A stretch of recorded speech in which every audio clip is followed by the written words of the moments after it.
Thank you, STL TV. Good morning, everyone. I'd like to call the Budget and Public Employees Committee meeting to order. Madam Clerk, could you please call the roll? Alderwoman Boyd, Present. Alderman Oldenburg, Present. Alderwoman Schweitzer, Present. Alderwoman Sanier, Alderman Aldred, Present. Chair Spencer, Present. Alderwoman Sanier. We have 5 present. We have a quorum. Thank you, Madam Clerk. Items of business here this morning. We have the approval of the minutes from Wednesday, 28th, 2023, our last committee meeting. I will entertain a motion to approve those minutes. So moved. Do I have a second? Second. Thank you, Madam Clerk. Would you please call the roll? Alderwoman Boyd, Aye. Madam, Alderwoman Boyd, Okay. we're looking for approval of the minutes, Vice Chair Boyd. Okay, yes. Aye. That's an aye. Alderman Oldenburg, Aye. Alderwoman Schweitzer, Aye. Alderwoman Sanier, Aye. Alderman Aldred, Aye. Chair Spencer. Aye. We have 6 aye votes. Thank you, Madam Clerk. The item before us, I want to thank you all for coming back together. I know we had a bit of a summer break here, but as we get going back in our regular session, I thought it would be helpful to have some discussions, as we've talked about, having some some experts in their fields come and discuss matters of importance to the Budget and Public Employees Committee. As we all know, the population of our city, the number of folks that we have here, taxpayers, are an integral part to our budget, to the health and fiscal well-being of our city and our community. And so therefore, I've invited Nest Sandoval to come join us here today and present some of the newest demographic data, regarding the city of St. Louis. For those of you who haven't read about Nest, I came across him several times over the years in the Post-Dispatch and many other publications as a local, very well-renowned expert in population statistics, demographics. He is a professor at St. Louis University, the director of the MS in sociology program there, and I believe and the co-director of the public and social policy PhD program there. With an expertise in demography, spatial statistics, and urban sociology, with, I think, specialties in Latino sociology and immigration. I don't want to speak for you, Mr. Sandoval, but wanted to kind of give a little bit of an introduction here. We've seen our population, we all know we've kind of been stagnating and seeing some population loss, but really diving into those specifics, I think will really help this committee ground our work as we move forward and understanding trends in our city. And with that, I'd like to turn it over to Mr. Sandoval. We have a presentation which should be in our Google Drive. With that, I'd like to turn it over to Mr. Sandoval. Great. Thank you very much for inviting me this morning to talk with you a little bit about the demographic changes in the city. I will share my screen. Did you want to swear him in? Sure, whatever you need me to do.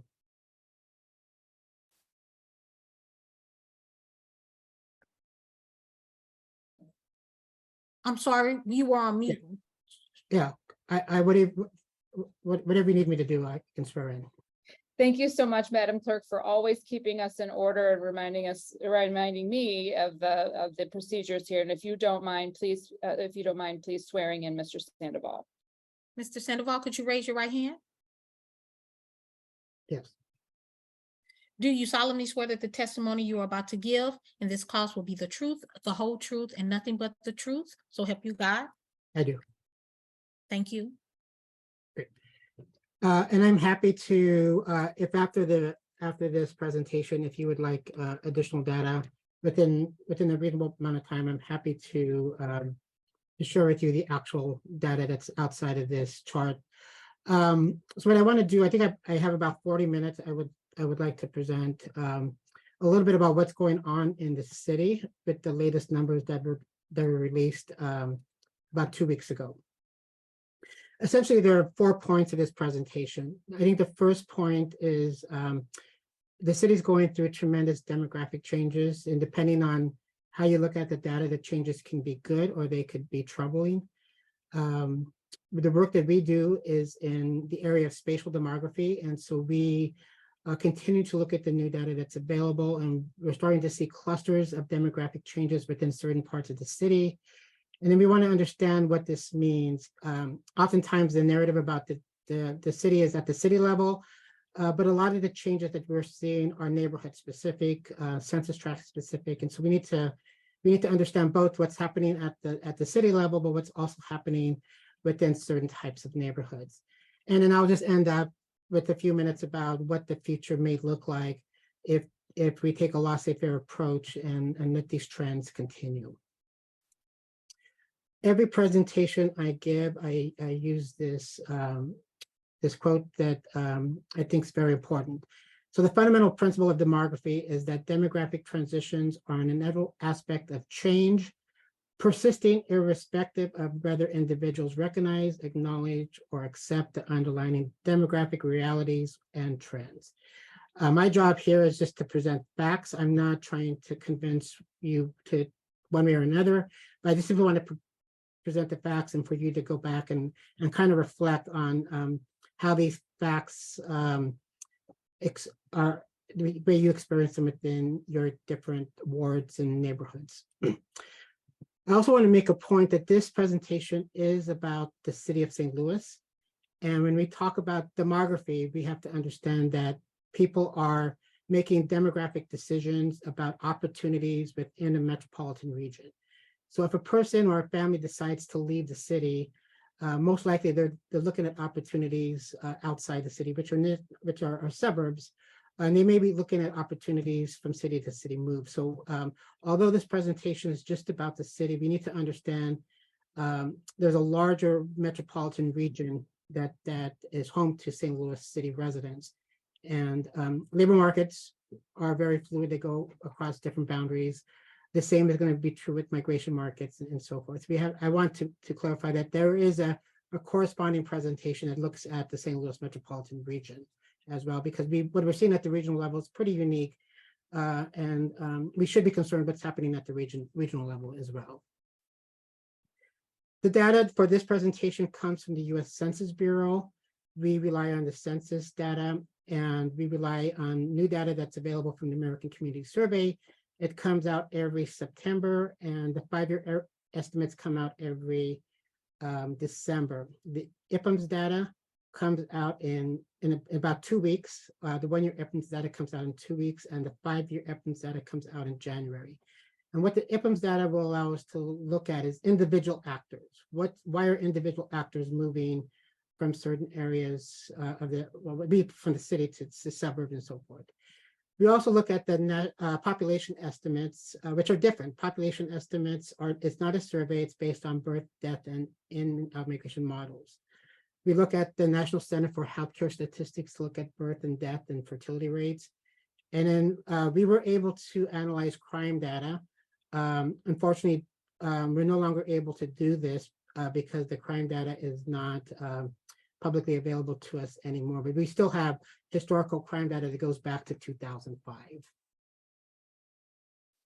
So I just want to talk a little bit about the history of the city. And so what this chart shows is how the census identified St. Louis City. As we know, in 1876, there was the split here. As we see the changes here from the city becoming a city by itself, and then we see St. Louis County gets counted differently in 1880.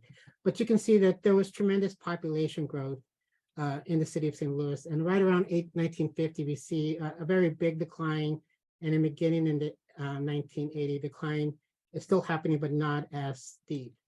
we can see this decline corresponds to the white population for the most part. And we can also see this for the Black population also in the city of St. Louis. We're going to focus here on this last part from 2010 to 2022. This chart just shows the percent of the population that was white and Black. And so you can see, we definitely see beginning in the 1950s, as a percentage of the population, we can see that the Black population was becoming a bigger and bigger part of the city population. And then we can see here in 1990 up to 2010, the Black population was becoming larger than the white population. And we see with our latest numbers that the trends actually reversed itself. I want to go back and kind of show you, we do a statistical test, but I really want to focus on this area here for just a minute. So when the 2010 census came out, we developed just a few years, in about 2016, we developed what's called a cohort component change model. And because we wanted to predict what the population of St. Louis would be in 2020. And simply based on birth and death, and we had a migration factor. But what we understood is that the city of St. Louis had a lot of babies being born, and not that many. They had deaths. There were people that were dying, but the city had what we call positive population momentum. It was growing. It was growing by natural growth, and we had estimated that the population, if you go on the high end, the population of the city of St. Louis in 2020 should have been 336,000 residents, simply from births, the number of babies being born. And if we took in declining fertility rates, it should have been 328,000 residents. And so we were kind of shocked when the number came in at 301 residents, because that's a net loss, right? So that was the net loss from 2010. But the city actually lost more people than that. It actually lost an additional number of residents, about 17,000, over 27,000 gross residents. So whenever we look at these numbers, we're looking at net loss and not gross loss of residents. If we just look at 2010 to 2022, we look at the one-year estimates, we can see that the city is losing population. It's lost 10% of its population. And we see this decline is coming from mostly the African-American population and a little bit from the white population. And I'll show those charts in a minute. The population estimates are very closely tied and correlated with the ACS estimates. And we see, again, a general trend of a smaller city. So when we compare the white and Black population trends from 2010, we see that the Black population was significantly larger than the white population in 2010. And we noticed, we had said this in a publication around 2017, that the trends definitely looked like that the Black population was declining at the rate where the white population would be larger than the Black population. And we have now 2 data points that show that the white population is now larger, statistically different and larger than the Black population in the city of St. Louis. And so the question for us is why? Well, this is just population numbers. So why is, who's leaving and why are they leaving, right? So that's really what we're trying to understand here. Because those are, the trends here are very, if you look at the slope and the trend, they're very different slopes for the 2 populations. I briefly just want to talk a little bit about immigration because I get a lot of questions about, well, to what extent can the city solve its population problem through immigrants? And so this simply goes through 1900. Our data actually goes back to 1850. I'm just presenting it from 1900. We can see this is the number of immigrants in the city of St. Louis. And that's the percent of the immigrant population up to 2022. And then if we look at it from 2010 to 2022, it's a mixed story, right? We have lots of refugees who come in. They may stay for a while and move out of the city, out to the suburbs. And so I think the general trend since COVID is a declining immigrant population in the city of St. Louis. It's not part of this presentation, but I have other slides that look at the Asian and Latino population. It should be a little concerning for the Latino population because we now have 2 data points that show no growth in the city for the Latino population. And actually the latest AC estimates show a very, very small decline in the Latino population. And so if that happens, if Latinos start leaving the city, then I think we have an additional demographic hurdle, because that's not true for most cities. Most cities tend to be home for an increasing and booming Latino population. And so that would be a stark difference for us. So I want to go back to this chart on births versus deaths. This kind of emphasized that the city of St. Louis is one of the few cities in the region where there are actually more babies being born than people dying. But it's changed, and I'm going to show you it's changed a lot. If we were to go back 2010, the city was growing at about 2,000 people per year, simply for more babies being born than people dying. We're down to 156 people. We went from 2,000 to 156 people. That's a pretty significant change. And part of it is in 2019, 2020 was COVID. And so we saw a really large increase in the number of people dying in the city of St. Louis. And so this is why you have to take the bigger picture. The St. Louis metropolitan region actually has more people dying and being born now. This is, we're going on 2 years, we're probably going to end up in our 3rd year. We still have excessive deaths in the region. And we're one of a handful of regions in the United States where that's true. And so that should be troubling, not only for the region, but for the state, because the state is also, for the 3rd year in a row, will have more people dying than being born. And that's simply, maybe it's the new reality of what's happening in Missouri and in St. Louis, but this is not true for Kansas City. Kansas City still has more babies being born than people dying, partly because it has a very large Latino population, which has very high fertility rates. Having said that, we should see natural growth, but if you look here, we have a migration problem. Every year we're losing about 8,400 people. Primarily, the net loss is African Americans leaving the city. And so this is our rate of natural increase. So we were pretty good in 2007. The great demographic recession of 2008, we can see a decline there. So we were really good. We're down here now. We're below. We're about 2.5. We do have the birth rate. We have the birth rates for 2022. The death rates have not been released, but we still should be above 0. A lot of the counties now are below 0. They have more people dying than being born. But what's troubling with these numbers is we can see that the number of babies that are born in the city of St. Louis have declined since 2008. And they're larger. This trend is connected to larger drops in fertility rates, not only here in Missouri, but across the United States. So there's an element of declining fertility rates. But what we see here is the decline for the Black population and the white population. The slopes are a little bit different.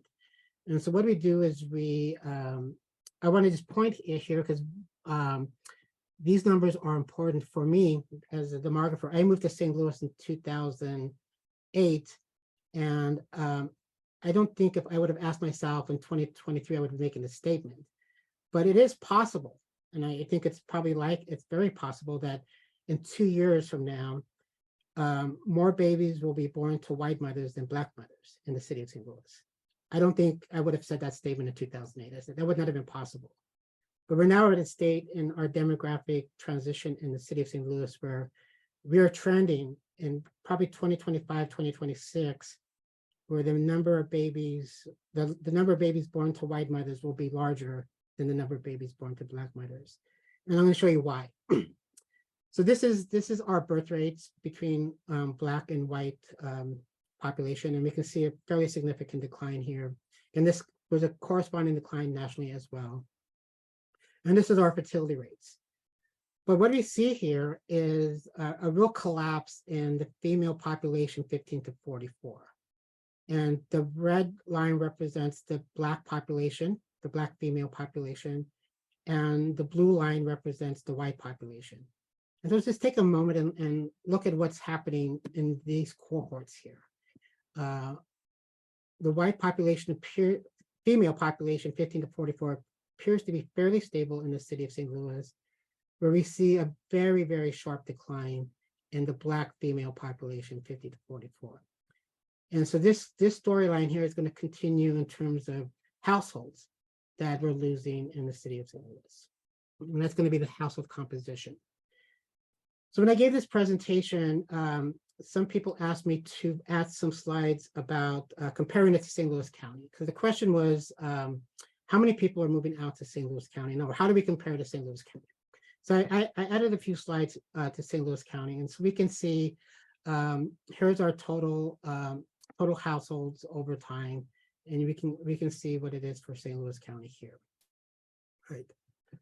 And then if we just look at 2010 for the city, 2020, this is the paradox for St. Louis City, and this is what I talked about this morning, is that we're a city that's losing population, but we're actually gaining more households. And there's two terms that are used. One is called solos, and these are non-family households, people who live alone. And the other household formation is called DINKs, double income, no kids. And so, so we see that there's actually an increase in housing, right? There's a total increase in households in the city of St. Louis, yet we have a population loss. And so the question is why? Why are we losing people? And so if we start to look at total households and break it out by family households, we can start to see some differences here. And so this is the differences between white and Black family households, how many are married, other family, and then we break out other family to male, female, and then here's our non-family households here, right? And so we will see big differences that I'm going to show you here in a few minutes. So this is the other part. So the first, for me as a demographer, the first was the birth and deaths. And so we're very close to the majority of households in the city of St. Louis being white majority. I anticipate next year when the census releases their data, we'll have a clear percentage of the households in the city of St. Louis will be white majority households. And I think that's what we should anticipate. And the question is, how much a majority will white majority households have compared to the black households in the city of St. Louis? Will it be 36? It all depends on Asian and Latino households as well. But if we look at the change over time, we can see that there's been an increase in white households by 4,688 from 2010. And there's been a decline in Black households, 5,486 households. That's a pretty big difference in the two largest populations in the city. They're going in two different directions. And so the question for me is, when I look at the population loss of the Black population, I can see it here in family households. It lost 5,338 family households. And then we see that white households actually gained 683. And then we see that the gain is going to be over here in the non-family households for whites. And these tend to be the solos and the dinks and so forth. And then we see the biggest loss, we start to decompose the change, will be in the female-headed households, no husband present. And then we're able to decompose that number, who has children and who don't have children. And that number is actually a lot bigger when we start to look at the families that are leaving that have children. I'm going to focus on this part here first, the total family. And so the question I got was, well, is that different than St. Louis County? And the answer is yes. As we can see that St. Louis County Black households have increased over this 12-year period, and we can see the decline here in the city.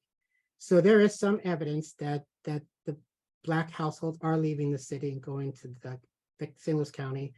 And I didn't put St. Charles County, but we also see an increase in St. Charles County as well. So when people decide to leave, they tend to leave and move very close, and our closest counties are St. Louis County, St. Charles County, very little migration to Jefferson County. I want to go now to this female-headed households, because that's 6,107 total households lost. And yet we see the difference between the county and the city. The county lost, St. Louis City lost 6,107, but the county gained 1,145 Black female households. So again, the county and the city are going in two different directions in terms of the Black households over this time period. Then we can look at some charts and look at the people who live inside the households. This is the number of people. And so we can see in 2010, the Black population went from 154 to 115. If I just look at the Black population within households, we can just see the decline. We can see the decline here. And I have another chart that actually shows it much clearer here. We lost 37,000 people, actual persons in family households, and the majority of them are coming from households, the decline in households, in female-headed households, no spouse present. And then we see relatives means that they have children. These are probably their children here. And so that's really where the loss is coming from. Over the 12 years is this one demographic group. And so we have several different data points that are showing that this is the group that makes up for this net loss. We also see it in our school children. And so this is from the ACS data. We can see children enrolled in public school from 2010 to 2020, a sharp decline. And we also see it in the private schools here as well. And then if I just look at it by race, we can see for enrolled in school children over this time period, we see 13,000 fewer, almost 14,000 fewer children enrolled in school. And then we decompose it and we can break it down by what's the nursing school grades 1 through 8, 9 through 12. And then we see a little bump there for the white families here.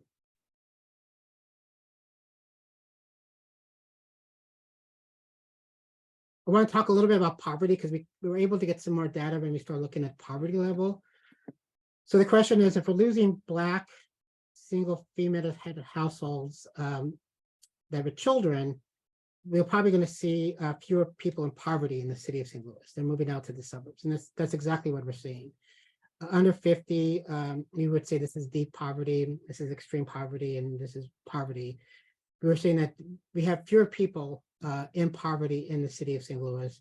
And then if we look at this 2 and over, a fairly large increase in our households that kind of represent non-family households, right? These are the solos and the dinks that are coming in with tremendous income in the city. And so there's a pretty significant change in a pretty significant decline in poverty in the city over this time period. But that decline is correlated to Black single families leaving the city as well. So this is exactly what I expected to find. But what we're able to get from those tables are other types of data. Can you go Yeah. back to the previous slide and Sure. just tell us what those numbers mean? Okay, so under 50, 50 to 75, and 75 to 90. So I'm presenting the raw data here. So this is the ratio of income to poverty. And so the way that most people present poverty as yes and no, but that's really not true. Poverty is really the magnitude of poverty you're in. And so it's how much income you have to the threshold of poverty. And so everybody that's below 1 is in poverty. And so if you're below 0.50, that means you're in deep poverty. Your income is under 50% of the poverty line. So for example, let's say that for your family, if the poverty line was $16,000, but you only made $7,000, you would be in this under 50 category. If you had $10,000, you would be here. And if you had $12,000, you would be here, because the poverty line for your household could be 16,000. So 1 represents poverty line. Yeah, 1. And so there's a big debate because 1 to 144 are the working poor. They're technically out of poverty, but they're still struggling, right? You can have $5 more than the poverty line, and you're out of poverty. And so this is why we like to present data like this to show that we still have a lot of people here between 1 and 1.49 that are working poor, right? They have jobs, but they're not making a lot of money to be above the poverty line. Did that answer your question? Yes, I just wanted, it's the ratio to 1 is equal to poverty line. Thank you. Yeah, below 1 is you're doing worse than what you are expected to have. But what we're able to get from these poverty tables is a different set of data on Black female households with children. And so here's this data actually corresponds to the other tables that we're able to get. Is not only are we losing Black households who are below poverty, We're also losing Black households who are above poverty, roughly 2,800. And so it's two factors. It's trying to understand why households who are fairly, maybe that they're working poor, why they're leaving, right? But we see that we've lost roughly 6,777 families, Black families, over this time period. And that's a lot. Now I'm going to show you some numbers here in a few minutes. So if we do this over time, we can get some trends of those who are in, so Black female households with children under 18 that are below poverty and above poverty. And so we can see the above poverty households were leaving very early on and right after the 2010 census. And then we see another decline here, but then the above poverty, it was a decline and increase, and now a decline here. And so when I combine those two populations together, this is the total loss of Black families with children under 18. It is 6,777 families, Black families with children from 2010 to 2022. Okay, that's a lot. So the question I get is, well, what about white families? And so we do the same for white female headed households with no spouse present, with children under 18. And we can see that the numbers are a lot smaller, and it could be that the white families already left.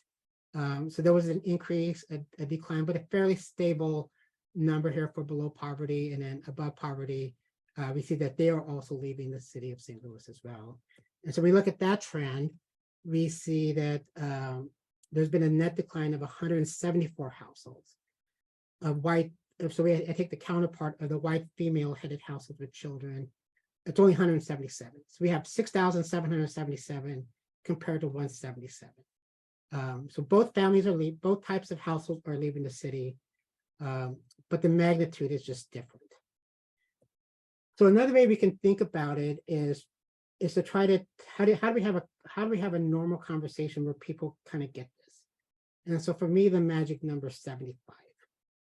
St. Louis, one way you can think about it is 48. Since 2010, on average, St. Louis has lost 48 Black and white families every month. Since 2010. For me, the number is 75.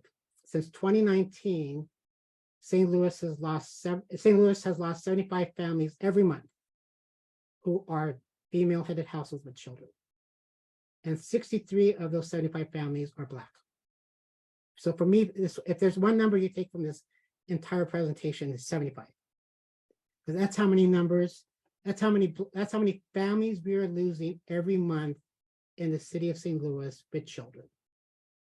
63 of them are Black, 12 of them are white.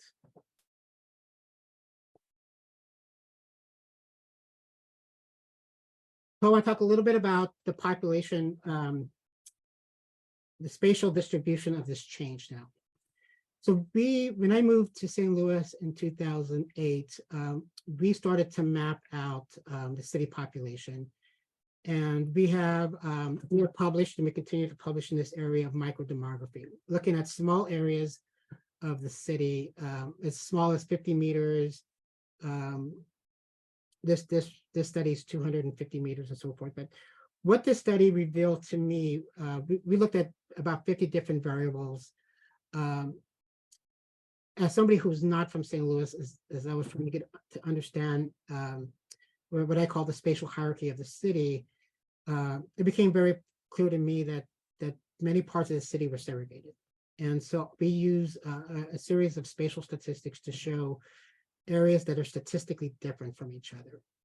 And then if we look at the red areas, these are areas that have concentrated inequality, and the blue areas are areas at this time that had concentrated advantage or concentrated privilege. And everything that's shaded, from when this study was done, everything that was shaded here in Black are areas that contributed to racial segregation. And so I think the point of this, in our studies, was showing that the city is racially segregated. It has Black neighborhoods that are segregated, but it also has white neighborhoods that are segregated. And some of these white neighborhoods are just as segregated as the Black neighborhoods. But the white neighborhoods have concentrated affluence and the Black neighborhoods have concentrated inequality.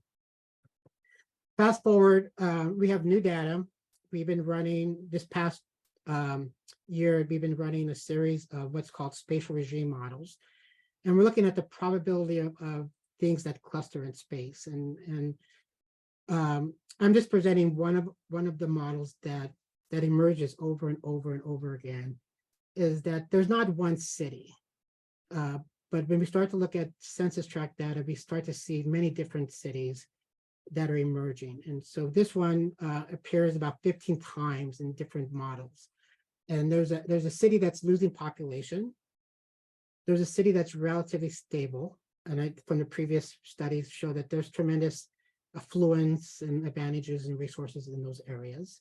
And that's the red area. And then there's this dark blue part of the city that has tremendous economic investment. Right? We go walk, we see lots of buildings, lots of very expensive apartments and condos being built, lots of activity here. But then there's this part of the city that's unknown. And what the statistical models are showing us is that there's no sense of reliability of the different variables that are related to there that I'm going to show here in a few minutes, that we're starting to see in some of these areas that are in this area, population loss. That's significant. That's not random. And so that's why I call it unknown, because in many ways, I think we kind of understand if the city loses population, we kind of know where it's coming from in the north part of the city. But if the city starts losing population in this tan area here, then the losses can be great. If the Black families who live in this part of the city and the white families who live here start to leave at a very large level, this is going to be big trouble for the city. So we just have to, we need to monitor this every year and try to understand what's happening. So we look at average racial diversity score, and so we see that in the unknown, it's the most racially diverse part of the city in that unknown area. So people could be moving there because it's racially diverse. There's good housing. Average educational attainment in the positive momentum, it's got the highest. Stable momentum, it's got the second highest. The unknowns, the third. We look at average poverty rates. Again, we can see that the negative momentum has the highest, roughly 30%. The unknowns at 19%. 5-year homicide rates, we see the negative momentums 10 per 1,000, the unknowns 2, stables 1, positive momentums 2. And then if we look at population loss, so we can see that in the negative momentum, we've lost lots of people, right, in the north part of the city. And then we're starting to lose, in the unknown, we're starting to lose Black population here, 3,000. And white population stable, and then the positive momentum, we're losing a little bit there. So these are just things we have to keep an eye on. The new data is coming out in December. And so we'll continue to run these models and see what happens.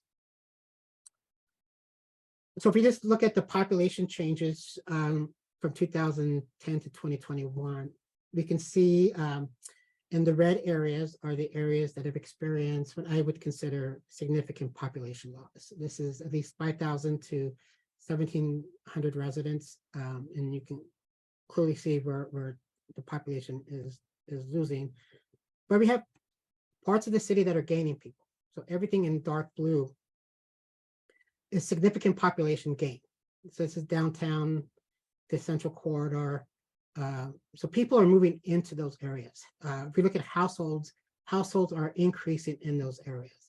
And so again, my point is that there's a story about what's happening at the city level, but it's not true for every part of the city, right? The parts of the city, there are parts of the city that are doing very well. I would put part of the downtown and the central corridor. I would compare that to what's going on across the United States positively in Seattle, San Francisco, Los Angeles. I think we should be very proud of what's happening there. But we have to be concerned about the other parts of the city that are not benefiting from this economic and social growth in these areas. If we look at it for the Black population, we can see the dark red areas are significant Black loss. and then we don't have too many of the dark blue, which is black gain, but the blue areas are areas that represent a positive increase in Black residents since 2010. And then this is the white population changes here. So I always get the question, do we really have white residents living in this North City? And the answer is yes. The number is very small. And so you can have lost 10 white residents and still be considered there. But we're starting to see the changes that are the gains that are there for the white population. This is a chart. The city is majority Black, majority white neighborhoods, and so the blue shaded census tracts are the majority white census tracts. And all I've done is shown the magnitude of population differences. And so the darker blue, the more whites that live in the census tracts. And then the red to yellow are the Black majority census tracts. And so the dark red represents the highest number of residents that are African American there. And so it's just to give a sense that the city is made up of white and Black majority census tracts, right? This is the change that's happening. And then we look at racial diversity. So we do have a small and Asian and Latino population, but they are contributing to the diversity of the city. And so you see in these dark blue areas, these are the most racially diverse areas of the city here. And so lots of diversity. And we get into the light blue areas, and there's not that much diversity in those areas. And what we're able to do is look at the neighborhoods that actually contribute to segregation. And so, yes, we have areas north of Del Mar that contribute to segregation, but we have areas in the south part of the city that are also segregated, and they're just as segregated as the areas in North St. Louis. It's a different type of segregation.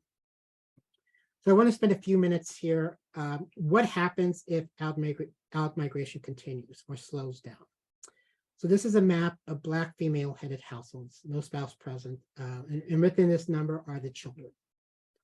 And so, and I broke this down. These are 26. Each category is 26 census tracts. So the first quartile has 274 households. The second, 2,464 households. The third, 4,500, and the blue is 8,300. So I go back to my unknown area, which is this part here. And so we have evidence now, right? The 2021 data is showing that we're starting to see population loss, Black population loss here, that's statistically significant. It's not random. And so if this area, this unknown area, starts to lose Black families at the rate that the North area is losing, then the city can lose a lot of residents. It's also building a lot of apartments for solos and dinks, but that's difficult math, right? When you lose a family of 5 and it's replaced by a single person, you're losing 4 people. And so that's difficult math to overcome as a city. So I just want to end with a few comments and see if there's questions. I know I'm a little bit over my time. I think in the short term, we're going to continue to expect demographic change. We're going to get our very first clue will be in July 1st of the population estimates. If those numbers show a continued decline in the city of St. Louis of about 7,000, the ACS data is going to show it's going to show a difference between Black and white races, Black and white, that it's probably the Black population that's leaving the city. So we're going to have a very first snapshot on July 1st. I think some of these trends are going to continue for at least another a year to 2 years. These take time to turn around, especially when you're trying to grow a population with single people. It's very difficult. It's a lot easier to grow a population by bringing families in. And so if we look at a lot of cities that are growing, and I took one part of this presentation out for time, I compare St. Louis City to some peer cities. One city is Buffalo. And the reason that Buffalo has been able to turn its population curve around, it was able to attract Latino families to the city. And so now Buffalo is no longer a shrinking city, it's a growing city, but it's growing primarily because Latinos are moving to the city of Buffalo. If Latinos decide to leave the city of St. Louis, it'll be a difficult hurdle for the city to grow because it's Latino families who are leaving. And so it's gonna be a big number that will leave. I think we need to be prepared to talk about a future where the city of St. Louis reaches zero or has more people dying than being born. If we continue to see Black mothers leave and we see solos moving in, it is possible within the next 5 years, St. Louis City will join St. Louis County and have more people dying than are being born. It shouldn't happen, but that's simply the reality where we're at today. We need to be careful with these cohort losses, right? It's not, the population loss is not random. It's very specialized in specific cohorts that are leaving the city, and it's intersecting along racial lines. And then I think if COVID taught us anything, we need to understand that these trends are only as good until the next demographic shock. We've had two major demographic shocks, 2008 and 2020, the 2008 recession and COVID, that these demographic shocks impact fertility and mortality and migration. And so we need to understand that. And then lastly, I just want to, the numbers for many people will be small, right? 7,000 every year, 8,000 one year. These may be small, but small numbers can produce big changes, especially over 10 years. And so I did, you can do these maths and say, well, if St. Louis, if we're able to reduce our number from 75 families a year to like 40 families a year leaving, for 40 families a month, that's still a big number. That would mean that the Black city population will be under 100,000 residents. Even if you're able to cut it in half, we're looking by 2030, under 100,000 Black residents in the city of St. Louis. And I'm not sure, we need to kind of talk about what that means. It is possible, right? I don't have a magic, I can't predict this to be true, but we need to be prepared to have the conversation that whites are going to be the majority households in the city. White babies are going to outnumber babies being born in the city of St. Louis. And at some point, the majority of the population will again be the white population in the city. And with that, I'll answer any questions.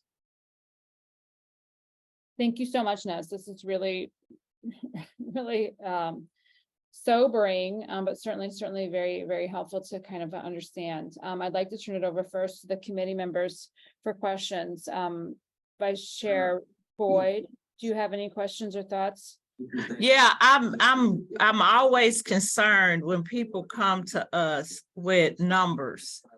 And so it's interesting how there's what I'm hearing the speakers say, that we're losing African Americans. And I believe that in some way I don't, because of the flight. In certain years, we did have a flight of African Americans that left our city. And they left our city because of the closing of General Motors, Carter Carburetor. And so those people left the city. But on the same turn, I'm kind of nervous because I do know that the census was not accurate for African Americans, because the African Americans didn't trust the government and the census. And so I just feel that we have more African Americans in our city than people think we do. And it is because of a trust issue for government, the health, the whole piece. But I think people need to take in consideration, and I've told my constituents continuously that people that are not African Americans are moving into our communities because they see the diamond in the rough in the North Quarter. And so that means that we have property that's undervalued, and these people can get property at such a discount rate where if you pick that house and took it to other parts of the city, they would pay double for it. So they're taking advantage of the situation. But again, it's back to the trust issue and the education piece that has not been given to that group of residents. And when I say group of residents, that race of people was never given the opportunity to excel after the closing of those factories. And so I know firsthand that people didn't trust the census because we were giving gift cards, we were doing whatever we could to get people to fill out the census, and they would do it. They were like, no, I'm not doing it, because they feel it was conspiracy for the government and they were trying to get their information and it would be the demise of their families.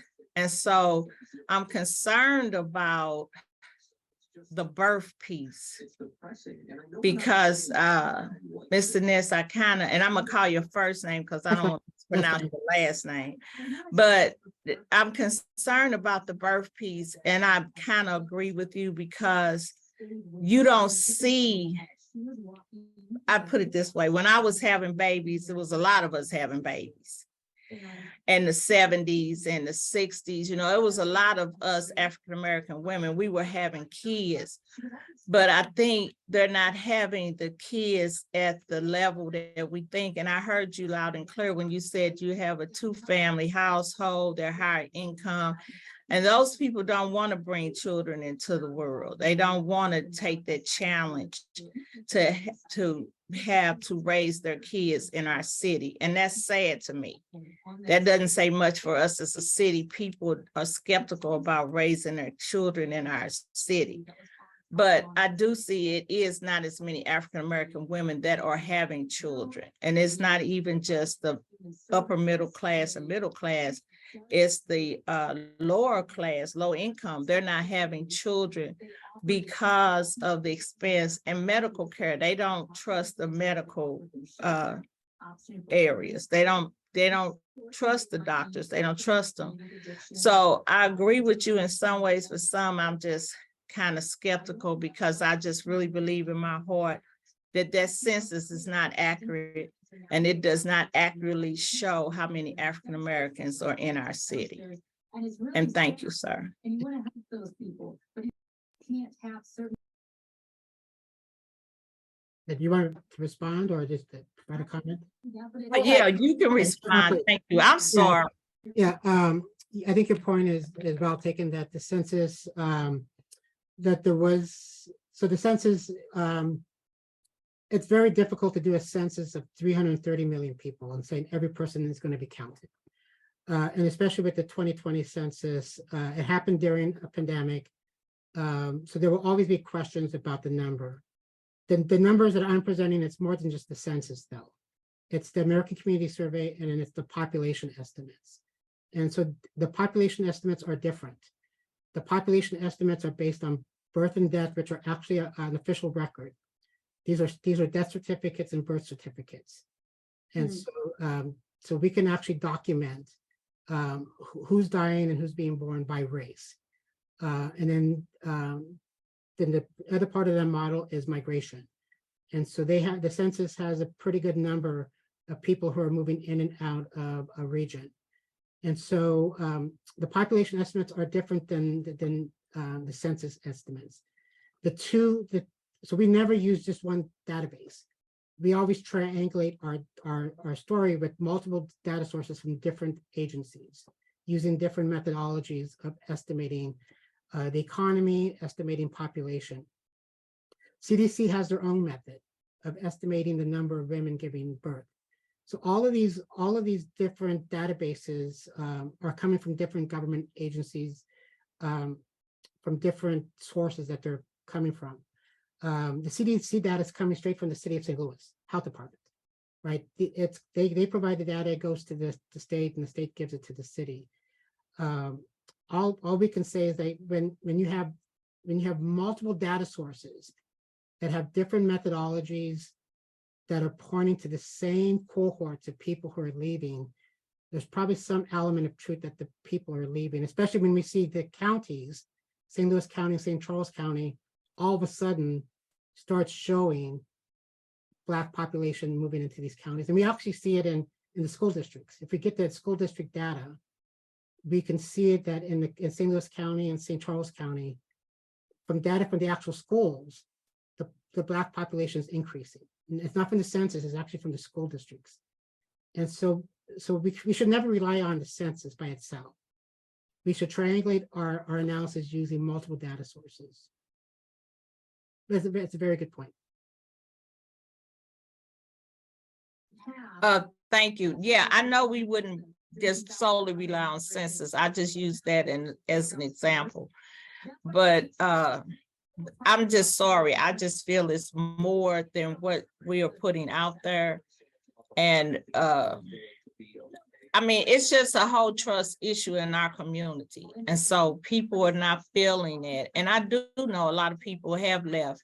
And they, like I said, with that flight, they left and went to the county. I get that. And their numbers are showing as far as the crime, because their crime has literally doubled because of the move that people have made to the county. And now that St. Charles is experiencing it. But also, I think we still have people that are forgotten that's in the North Quarter, that they're not counted, no, they're not looked at. So I just think they're missed. That's a missed audience, and that's missed numbers that we don't have. And I don't know how to get them. You know, Mr. Ness, I don't know how to acquire them because it's a trust issue. Yeah. So thank you. Yes. Yeah, thank you, sir. Thank you, Alderwoman Boyd. I think you bring up some good points. You know, the trust issue, a lot of it is related to serving our communities, and you know that plays into why folks decide to leave. Alderman Oldenburg. Thank you, Madam Chair. I don't have any questions. I appreciate Dr. Sandoval, the presentation. I want to kind of digest more of the information, but really good stuff here. Appreciate you coming before the committee. Thank you, Alderman Oldenburg. Alderwoman Schweitzer let me know she just had to hop off for 10:30. Alderwoman Saunier. She's still with us. No questions at this time. Thank you, Alderwoman. Alderman Aldrich.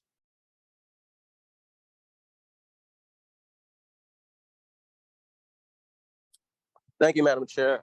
Members of the committee, thank you, Mr. Ness, for being here. I just want to, echo a little bit of what Alderwoman Pam Boyd said. You know, it's good to know that, as you said, you're using more data outside of the census, because I do know a lot of people in the African-American community sometimes don't fill out the census, which requires leaders and organizations that are more trusted with those individuals to try to help them fill it out, understanding the importance of the huge census number that we have. I'm curious how, I know in North St. Louis, we've seen a huge growth in our Ethiopian community. I wonder if they was counted. And I know during the whole presentation, we talked a lot about white and Black. It would have been, I know we briefly talked about the Latinx community. It would have been good to also just get more data or hear more growth on what's happening with other communities. We have a huge Bosnian community here in the city of St. Louis, Asian American community. So really do appreciate the presentation. That's just my comments. Great, thank you. Thank you, Alderman Aldrich. Dr. Sandoval, did you want to respond? Yeah, so we do have many of the same slides for the Asian and Latino population, and I'm more than happy to share those slides with you. Just in the interest of time, we're not able to do the same dive analysis for the Asian and Latino pop. But I would just say that we do have two data points now that show that the Latino population is not growing in the city, and it's showing a possible decline in the city of St. Louis. And so we will find out in July if the population estimates, which are based on birth, deaths, and migration, show a decline in the Latino population, then we're in new territory. And we're in a territory where if the Latinos are leaving the city of St. Louis, we're probably talking Latino families who are leaving. And that's not been the norm in the city. The norm is that you have a very large increasing number of Latino families moving into the city. It is possible when we run the numbers that the Asian population, if these trends continue, and it's just a one-year trend, that the Asian population could be larger than the Latino population in the city of St. Louis. This is down the road. So there are lots of changes happening in the city. And so we, every 6 months, we run these numbers when we get the data. It's different, right? We want to be like Buffalo, and I would say we want people to move into the city. We don't want people to be leaving. Thank you, Dr. Sandoval. Alderman Aldrich, you still have the floor. There's one last question. And again, I know you talked a lot about white and black and said that the city is going to be at a place where we're now more white than black. Would you say that the city is at a place where there's more people of color over white people when you tie in your data numbers? So yeah, if you look at white only, the city is still in minorities. If you include Black, Latino, Asian, and other minorities, the city will still be it'll still be over 50%. But the question, I think your point is well taken, that if these trends continue, the white population will be the majority of the population in the city of St. Louis. It'll be more than 50%. And the point is not that you have a lot of whites who are moving in, is that you have a lot of Black households who are leaving. And that's what's causing the change. And again, we'll look at the births. If we see in 2 years, we'll know next year, because this calendar year is almost over. If the births start to decline and you have more babies born to white mothers than Black mothers, because those are birth certificates, right? Those are official documents from the CDC. Then that would probably indicate that the trend is going forward.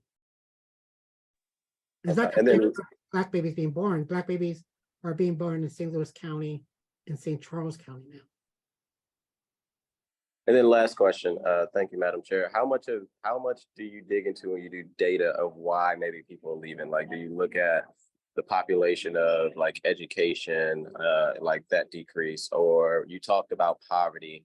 Because I think it'd be helpful for this committee. Those numbers are important, but it's always good to like try to put those numbers to policy and why maybe some of this declining's happened. I know Alderwoman Boyd brought up like the flight, back in before I was born. Let me just say that that a lot of Black people, especially like I could think of a neighborhood like in Pruitt-Igoe area, left during the time. Well, actually, that was a white flight, but a lot of Black people is redlined out as well and left the city due to like policies that was put in place that held Black people back from seceding in the city of St. Louis.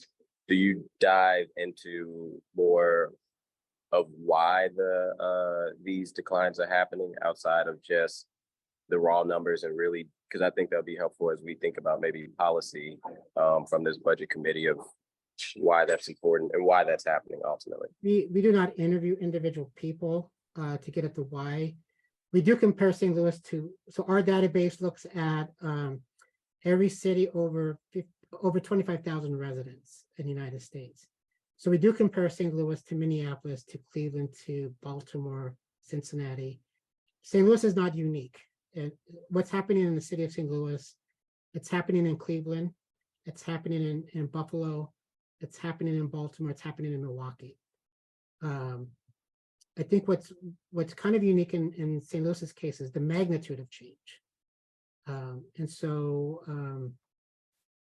the city's not unique in that respect. But yeah, these again, we're getting better data. I think that we'll get in 2 weeks, we'll have the data on individual outcomes. I'll just say this, that at the regional level, for the St. Louis metropolitan region, we are losing Black families. We have a net loss of Black families at the St. Louis metropolitan region. That is different. That's historic, because this has never happened before in our data collection process. And we're unique in this respect because we're a handful of cities that's losing Black and white residents. Most of the cities are in California, and they're leaving because of affordability issues. The other set of cities are in the Midwest: Detroit, Milwaukee, Chicago, St. Louis. And they're moving to Atlanta, they're moving to Houston, they're moving to the South, where many people argue that in these cities, there's not spatial inequality. There's not this concentration of inequality in the city that's impacted the city for over a century, right? This happened through racial discrimination, unfair housing market practices, and so forth. And so when you go to Houston, Houston's a segregated city, but it's nowhere near the level of segregation that we find in the city of St. Louis. Atlanta's nowhere near St. Louis. Dallas is nowhere near St. Louis. Seattle, they're not moving to Seattle, but Orlando, Charlotte. These are all cities that developed much after 1980. And so they don't have this history of racial discrimination in the housing market with racial covenants and so forth. So I think we need to understand that it's not just the city of St. Louis that's in jeopardy.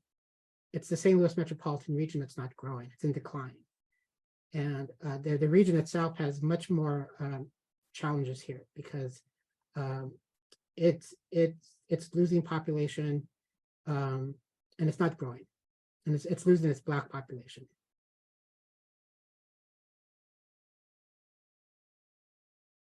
Alderman Aldrich, did you have any further questions or thoughts to share?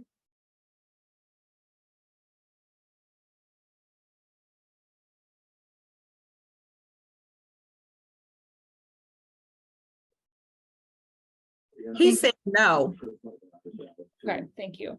Thank you, Dr. Sandoval. I did have a couple of questions, kind of going back to what you were talking about with the Latino population. I think it would be, and to Alderman Aldrich's point, it would be really helpful to share those slides about some of the other population growth movements and the other sort of groups. But specifically with regards to growth and the, in the other communities, you talked about how we were kind of unique and maybe potentially losing that population. Can you talk about that more broadly speaking from a national perspective?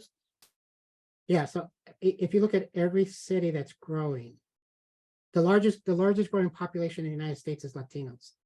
About 50% of the national growth is coming from Latinos. And it's coming from, part of it is migration, part of it is babies being born. I'll just give you one stat. I'll give you a stat out of Texas. So in the state of Texas today, every hour, there are 8 Latino babies born for every 1 white baby born, every hour. In what city? Texas, the state of Texas. There are more babies born in Houston than the entire state of Missouri in 1 year. And there are more babies born in Dallas than in Houston. Wow. There are more babies born in Atlanta than in the entire state of Missouri. So what we're seeing is what we call the part of the demographic dividend is when you want your population to grow, part of the population growth has to come from natural growth, has to come from more babies being born and people dying. And that's still the case in St. Louis, but we're nowhere where we were 10 years ago. We have lost very large cohorts of women over this 12-year period who are having babies. They no longer are present in the city of St. Louis. And we can see it by the official birth certificates that are filed in the city. Wow. That's really, really alarming. As I kind of pointed out at the front end of this conversation, the reason, bringing you here, Dr. Sandoval, is so important to understanding our budget and where our city's going. We've got, to be able to afford to support the infrastructure of our city, which was built for a population 2 to 3 times our current population. We obviously have to have a population base, taxpayers to fund the function of our city. So understanding where that population is moving to is critical to understanding where our budget is going and how how we can fund a city to do the job we need to do. And understanding where the population loss is taking place is critical to stemming it and addressing it. Seeing the huge difference in racial demographics and population loss is really alarming, but I think it really points to the job we need to do as a city to serve our residents in a way that keeps them here. Looking at it regionally, I'm really shocked to learn that's a regional phenomenon, but it makes sense, looking at, how we serve our communities. So I'm really grateful for this presentation. If you could share additional slides, I think it would be really helpful, particularly looking at those regional demographics as well. Kind of understanding where folks are moving to, cities where there are, there's less segregation, more opportunity. That's an important thing for us to keep in mind as we move forward to serve our community and our city. Yeah, and I'll just end with the final comment. Yeah, so I do take to heart the comment about the census, but I will say that the city did not challenge the census numbers. It was one of the few cities who did not challenge the census numbers in 2020. And so I was a little surprised that it was not challenged, given the perception that there was an undercount. But every American major city challenged the census numbers, except St. Louis City. And the state did not challenge it either. St. Louis County did not challenge the numbers. And so I think we have to remember that our leaders, if we don't believe in the census numbers, we have to challenge. The federal government provides an opportunity for the city to challenge these numbers. And it did not happen with the 2020 census. Nobody in the city filed a petition to challenge the numbers to look incorrect. That's the census. The numbers I'm presenting the census, but I'm also presenting the ACS data, which is different than the census numbers. And the population estimates are different. So these are 3 different data sets. But I think if you look at the 2030, just an FYI, when the 2030 census is done, I think city leaders need to understand if they believe that there's an undercount, they need to challenge it, because Chicago was very, very clear that they were going to challenge it. Phoenix was very clear that they were going to challenge it. Milwaukee was very clear. Every city, because they understood that there were federal dollars attached to that number. We as a city did not challenge that number. We accepted it as a fact, and now that's the number that we have to work with. And those federal numbers are for housing, for HUD, for all Yeah. kinds of things. Is that correct? Okay. That's correct. So when is that window for the city of St. Louis to challenge those census numbers? Closed. It's closed. Yeah. When it's did that window close, Dr. I think it Sandoval? closed in June. Of this year? Yeah. We could have been challenging our census numbers until June Absolutely. of this year. Absolutely, yes. Oh, that's just so depressing. If there is that big discrepancy, we're losing out on all the CBG money, the housing money, all that sort of thing. So nobody in the region challenged the numbers. St. Louis County did not challenge the numbers. Nobody challenged. The state didn't challenge the numbers. And so I was shocked, I was shocked as a demographer, given the perception that there was an undercount. No, there was an undercount. We have, and I'm more than happy to share the maps of the undercount. We have the undercount. We know exactly what happened of the data. And so this is not our goal is to analyze it, but when the census put out a map in 2019 and said, these are the households that should be counted. And we had it by block, every parcel.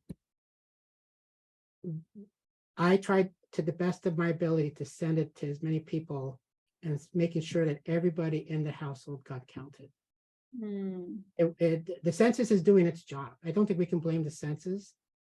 It's saying that in 2010, these were the people that were missed. Make sure you go out and get out the count. Those maps are still available, that you can see exactly where the undercount that happened. 2020 was, I think in retrospect, we should have done more because the pandemic impacted the census. Right, it was done online. We had this epidemic, and we had an administration that was not very favorable of a true census. So I think when 2030 comes around, we need to be more proactive, and we need to understand how to use the tools that the census is providing you the tools. They're telling you exactly which parcels to go to, which blocks have the apartment complexes that have 20 units. They're telling you exactly where you need to go to get people counted. The question is, are we going to organize? And I think we as St. Louis community going to organize and make sure people are counted. Dr. Sandoval, would you share that gap? I want to thank the Alderwoman from the 13th, Alderwoman Boyd, for bringing that up.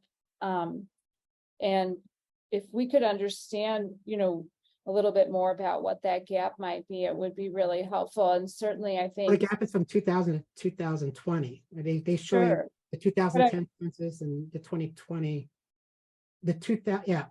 But It what was you think that, what you 2000 to think, 2010 census, and saying, okay, this is where we think is going to happen in 2020.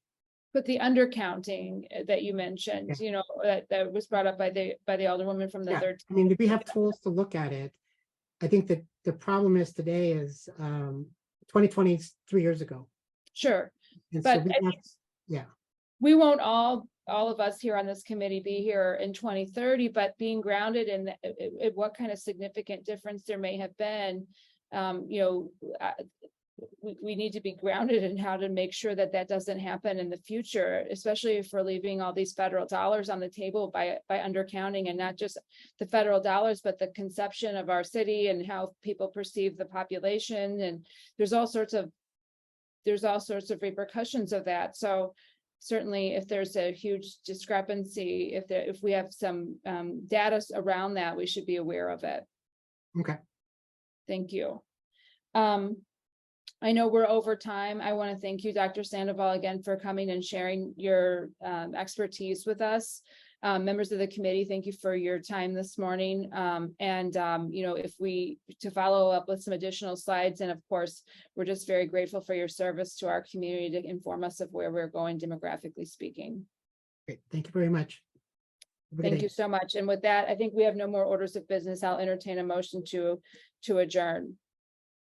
I move we adjourn. Thank you. Second.